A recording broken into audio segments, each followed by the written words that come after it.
Avant que le tournage de Koh Lanta ne commence, les équipes de production font un repérage long de plusieurs mois. Plusieurs impératifs doivent être respectés, comme l'a expliqué le producteur Julien Magnaud près du Parisien. C'est le grand jour. Ce mardi 21 février, Koh Lanta fait son grand retour sur TF1 après plusieurs mois d'absence avec le feu sacré. Qui va réussir à aller le plus loin possible dans l'aventure? Qui va fomenter les plus folles stratégies?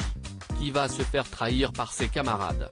Quel aventurier va remporter les poteaux et les fameux 100 000 € promis aux vainqueurs? Réponse dans quelques semaines. Qui dit nouvelle saison du jeu présenté par Denis Brognard dit évidemment nouvelles règles.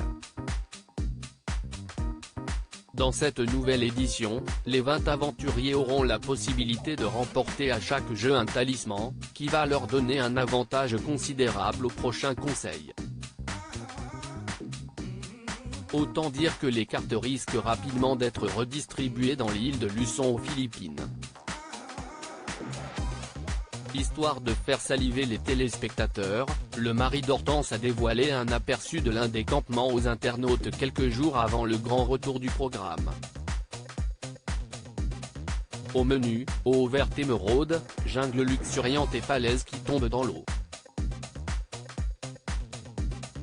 Des paysages auxquels les téléspectateurs sont habitués depuis des années, mais qui répondent à un sérieux cahier des charges comme expliqué par Julien Magnaud, producteur du programme, auprès du Parisien.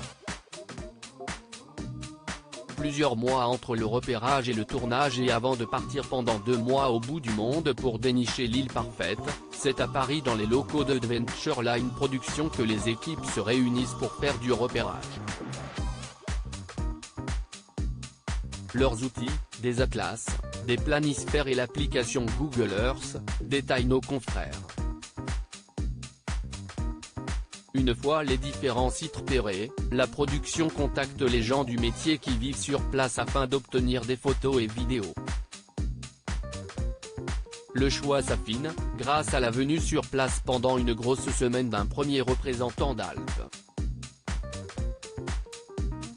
Il doit évaluer définitivement la compatibilité du site avec la longue liste de courses de l'émission.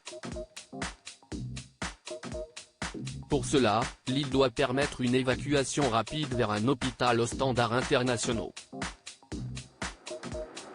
Mais aussi la possibilité d'accueillir à moins de 30 minutes de beauté la base de vie des 120 Français et 200 locaux mobilisés pour la fabrication du programme.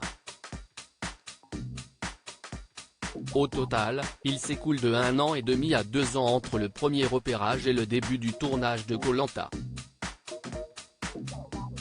Des conditions non négociables, destinées au bien-être de tous.